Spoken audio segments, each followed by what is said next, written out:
Charged with a mission, I resolved to expand my teaching efforts. I went to Staple and bought 50 pink and purple notebooks, also turquoise, but I forgot to write that in the book. Okay, and stacks of index cards. Then I sent out an email saying that I was teaching a marriage workshop at a local shul synagogue based on our Masorah.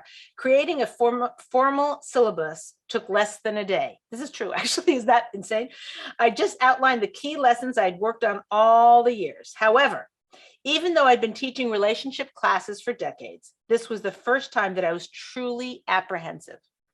What made me think that I would be able to withstand the veritable tsunami of political correctness that would threaten to wash me away? I was armed with Torah sources. Nonetheless, was I really strong enough to go up against deeply held beliefs about equality and women's roles? No matter what our background, the prevailing cultural viewpoint affects us all, whether anyone cares to admit it or not. What I was about to teach would certainly fly in the face of modern gender role philosophies. Wasn't I at risk of a serious risk of being cast aside as old-fashioned and completely out of touch with reality? Don't answer that, Sarit. I could see your face.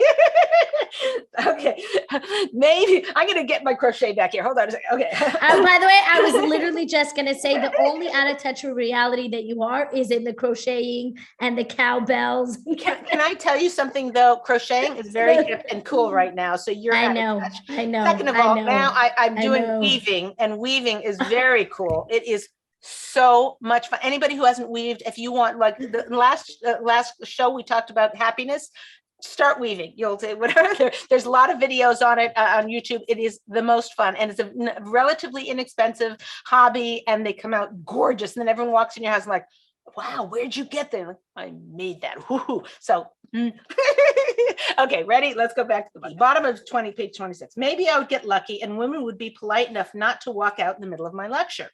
But still, I would be teaching people to climb the same grueling mountain that I was climbing. I knew only too well the extraordinary challenges of bucking the tide. Who would have the stomach for such a thing? What part of this had made me think that it was a good idea? But I had already sent out the email and people had actually signed up to attend. I bid farewell to my family for possibly the last time. Ha! I couldn't believe the editor let me keep the ha.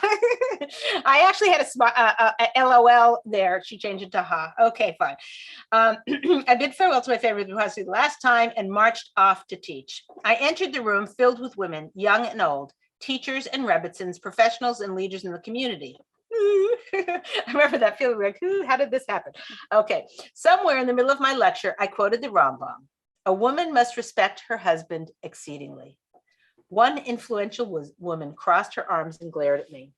She was bold enough to say what everyone else was probably thinking. When he respects me, then I'll respect him. There were many nods of agreement. Caught off guard, I didn't have a ready answer. I muttered meekly, feigning confidence, try this at home and report back to me next week. Much to my relief, the following week, many students shared how their marriages had been transformed by giving their husband more respect. And in turn, they got more respect. It was a feel-good moment, sort of. The influential woman had nothing to report, primarily because she wasn't there. She had dropped out of the class without even giving it a try. I'm sure to this day, she thinks that I'm a traitor to my gender, as if I'm advocating that women should become pathetic waifs. But what can I do? Now, when I quote this Rambam, I come right out and say, you're probably thinking, when he respects me, then I'll respect him, which always goes over well with people who I'm giving this over to. So I'm grateful to that woman, that influential woman, for that. But then I go on to say, scrutinize your own history. Has the strategy of waiting for your husband to respect you been a fruitful approach? It may not feel fair that the wife always has to be the one to step up to the plate first, but Hashem gave us Bina, which is wisdom, the wisdom and insight to do so. And the bottom line is it works. I've had hundreds of women doing the homework of respecting their husbands first, and miracle of miracles, in return, their husband not only respects them back in a big way, but becomes fully engaged in the relationship in a way he hadn't been in years. ladies, this is a try this at home. This is a remarkable, this is like guaranteed you will try it. And there is nobody who would try this and come back and say, you will try it. And you're like, oh my gosh, my husband's treating me so differently. It's just this one thing. Men need respect like oxygen. Okay. And women need it, but not the way the Western society tries to pound in them. You need hey, a little respect or whatever. No, women need it, but not the way a man does. Now, a man is required to respect his wife more than himself, and maybe he's not doing that, but it's very hard for a man to show respect to his wife when he isn't getting the respect he needs like oxygen. Again, this may sound, I'm going to have the political tsunami coming over me, but you just have to understand, this is a try this at home. When you try this, you will see, maybe it's politically incorrect, maybe it's stupid, maybe it's bad, you're judging it and you're whatever. The point is try it and you will see. It's guaranteed. Okay, and then I tell them, just as I'm telling you now, I don't claim to know why our sages' insights work. I just witness that they do. Okay, there we go. Let me just move the bookmark so we'll know. Everybody mark your pages 28 for the next show. Okay, that was political. I love that you're still saying try this at home because it works. So now you say it confidently, because when you said it then, it was like you were just throwing it out, but now it actually, that it works. So thank God. Okay, start with the question. Okay. Let's go. Are you ready? Yes, are you ready for the questions? I Okay, am. good. I hope you are. Are ready. you sitting down? Yeah, you're sitting down. Why they're hard. Yeah. Chaya says, what if your husband makes it difficult to respect him? For example, if he's a couch potato or lazy, how do you respect him if it's not really deserved? Brilliant question. Take out your pen and write this down. Respect is always granted, never earned. Meaning, if you respect your husband, he will become the man that you always wanted him to become. If you're waiting for him to deserve it, it will never happen, because he can't be that man unless you respect him. A man's respectability is completely 1000% dependent upon the amount of respect he gets from his wife.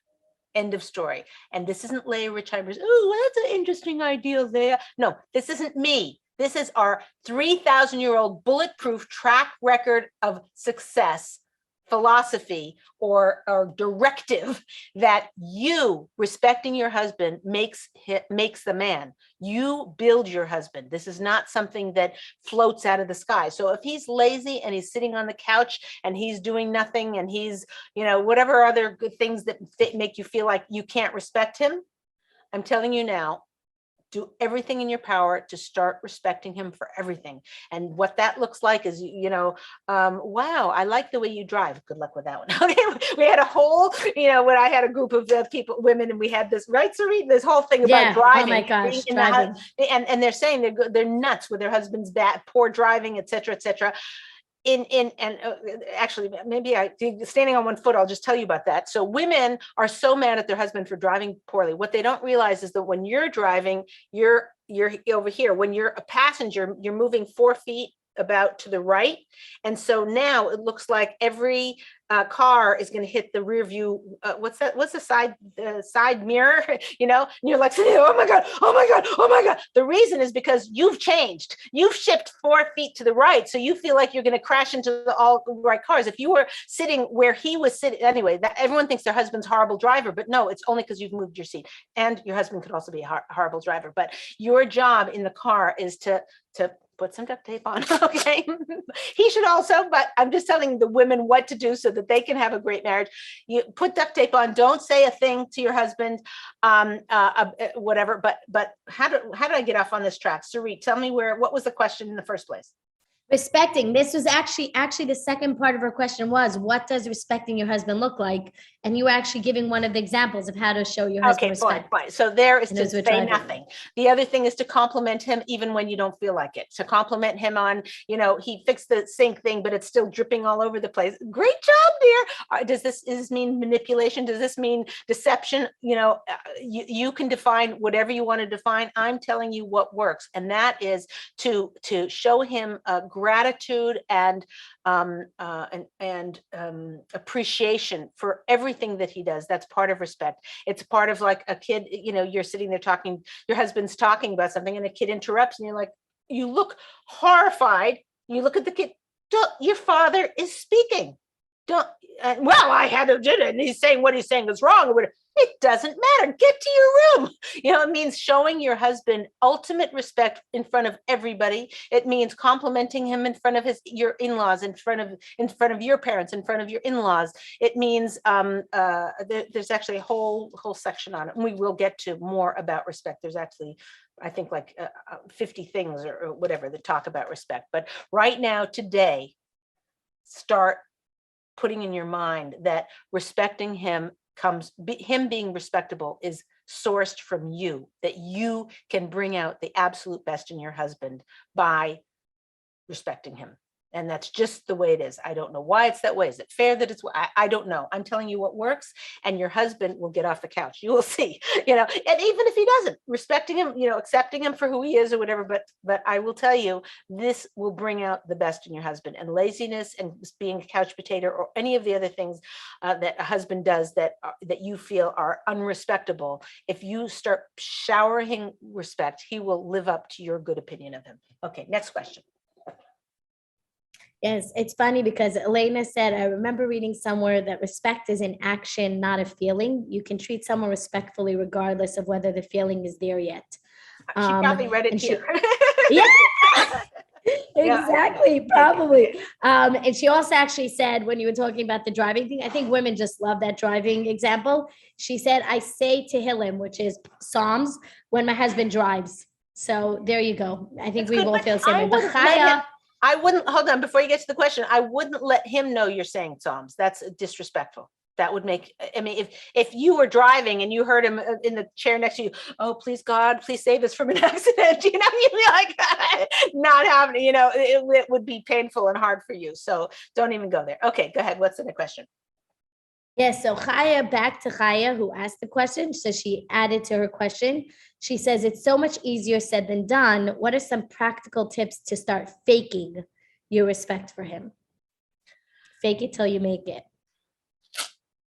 Don't put him down in front of the kids, ever, ever, ever. Here's what you have to know. Your greatest strength right now, the kids are cute and whatever, and you relate well to them and you bond with them and whatever at a certain age, whatever, when they start hitting teenager years, right? That's when you need your husband the most. And what happens is husband and wife will be sitting at the table and the kids will be little and the father will say, don't chew with your mouth open. Stop chewing with your mouth open. And the mother will say, calm down, calm down. You don't need to be so harsh with him. Men are harsh. Thank you. God gave us a harsh husband and a softer wife. Usually, sometimes it's the other way around. But men tend to be more harsh on a generalized. I don't want to be killed for saying things that are sexist or whatever. It's just as a general rule. Okay. And you can see it in little boys, even whatever. Anyway, so, the woman will say, stop being so harsh, and then the husband will say something else. And, the kid will do something else like, go to your room. You're like, don't go to your room. It's fine. Okay. He doesn't get dessert. Like he'll lessen the punishment for their kid that their husband gave.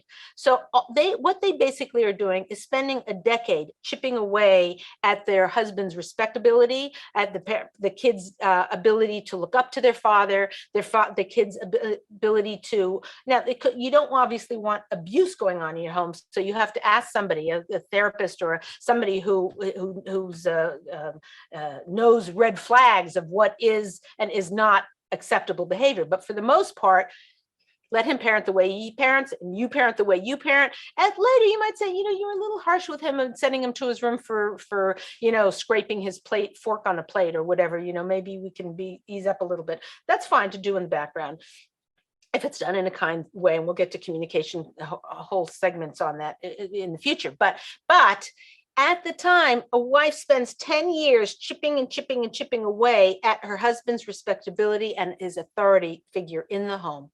And then the kids turn into teenagers.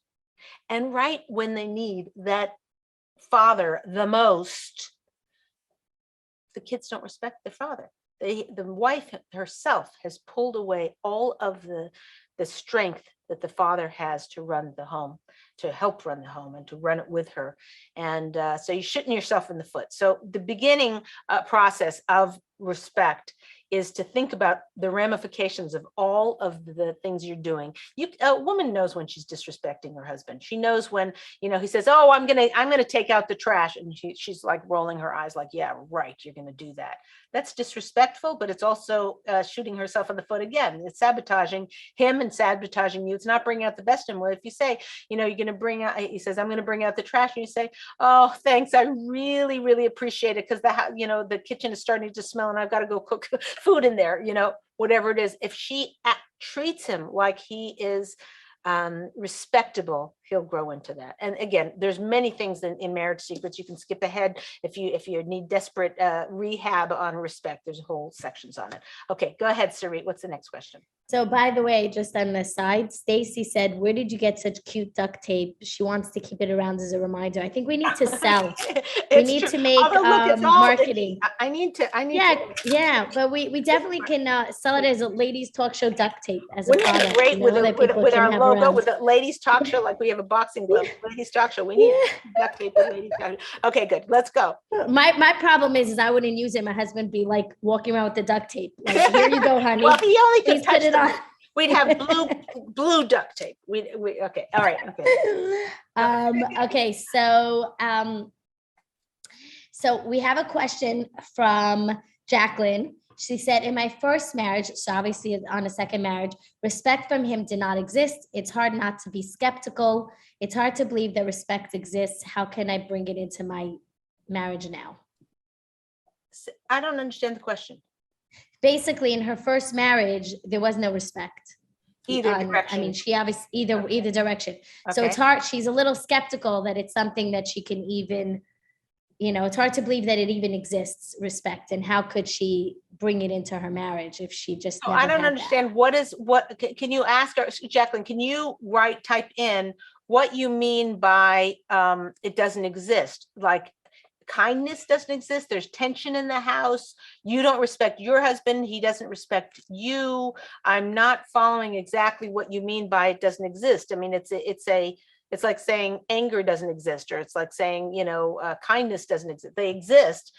If you mean it's not in your house, does it mean you're always snapping at each other? So please explain what your question is. She sent in is basically, there's absolutely zero respect with her ex, and he always disrespects her around the children. So it's something that now is hard for her to, obviously she doesn't have that respect. There's no respect there at all. He's not giving her respect, or she's not giving him respect? No, she's always the bigger person, and he's always disrespecting her. Obviously, okay, so that's just a communication issue. Is that she needs to sit down with her ex-husband and say, "Listen, I'm really concerned, because if the kids don't learn to respect their own mother, when they get older and when they get teenagers, we're going to have really bad problems." So what I'm requesting of you, and make it very clear, everyone needs clarity. Men and these types of emotional issues need way more, meaning like have him write it down, or you write it down and hand it to him and say, "Please don't put me down in front of the kids. Please don't have me look," there is so many emotions with a ex on both directions, that the ex-wife is often 10 times more sensitive to anything he does than, which is understandable. And he is also probably has this feeling of failure and proving, "See, I'm not the one who caused the divorce. It's your mother, because she's this way, that way, whatever." So trying to win the kids over. There are books on how to have an amicable divorce, and how to have how to raise children of divorce, and you better buy those books today. Just go on Amazon, get them, borrow them from the library if it's financially a problem, but getting those, understanding how to best raise children with the emotional damage and dysfunction that goes on with ex-spouses is crucial towards your children, and particularly before they hit teenage years, or if they're in the middle of teenage years. But if that respect isn't there, you gotta put that in, and you gotta be a partner. You have to motivate your ex husband to be a partner with you in preparing them for teenagehood when they're going to, it's hard enough. Everybody knows, your kids get a different brain during teenage years, and they're going to be respecting you less and less. And if the husband is giving fuel for that, it's not only going to make your relationship with your children 1,000 times worse, but his relationship with his kids, they'll disown him, because not disown him, but it's tragic. They will not be able to be close to them. A child needs a mommy, needs a tati or daddy also, but needs a mommy and needs to feel close to a mommy. And even if they agree with if you say, oh, your mother is so irresponsible, or your mother, saying disrespectful things like that, or your mother, always is like this, or always is like that, or never does this, or is, whatever things that he's saying, whatever insults he's giving you, the kid might believe the insult, but there's a deep, deep part of their neshama that hates the person that took their mommy away. Because yes, they were smart and they were right and they made good judgment call, but they made a distance between them and their mommy. And they may not even know that, they may not even feel that, they may not be able to for sure articulate that, but there is this anger that will cause against anyone who says something about their mother, even if it's true, and even if they want to believe it, and even if in their teenage years they use that data to make their mother feel bad, or to separate, or to individuate. Is that the right? Make themselves individual, which is every child has to go through that process of individuation. Boy, I'm saying I'm pronouncing it right, I think. Anyway, she's nodding, so I know I'm good. So in any case, that needs to be a very deep, serious conversation that you have with your ex-husband today. Like, set it up, make sure you don't say it in a harsh, horrible way. If you don't show him this clip, because it might maybe it was too harsh or whatever, but if you can find it in your heart to express it to him from your heart in a nice, kind way, without accusations, without putting him down, without making him feel bad, then he'll be able to hear it. Okay, good. Next question. Oh, where are we? Amazing. We're almost time here. Give me. Do we have time for one more? One more. Okay. Yeah. Okay. My timer is completely off. Yeah. Yeah. So Susie says, how do you stay motivated to respect your husband when you don't see any changes in him? Very good. So the goal is not to see changes in your husband. The goal is to see changes in yourself, that you are being the best person you can be, which is showing him respect. And it may take a week, it may take a month, it may take a year, it may take 2 years, and you may not even witness him changing. But I have a lot of women who say, we're having such financial difficulties. And I'm like, you know what? Respect your husband more. Like, what does the one have to do with the other? We have a lot of Masorah that a woman, that the receiver that a wife is brings in the money into the home. There's 2 Gemaras there. We'll get to it in the books. But what you need to understand from this perspective of respect is that your husband's income is determined by how respectful he feels about himself, which is dependent upon you.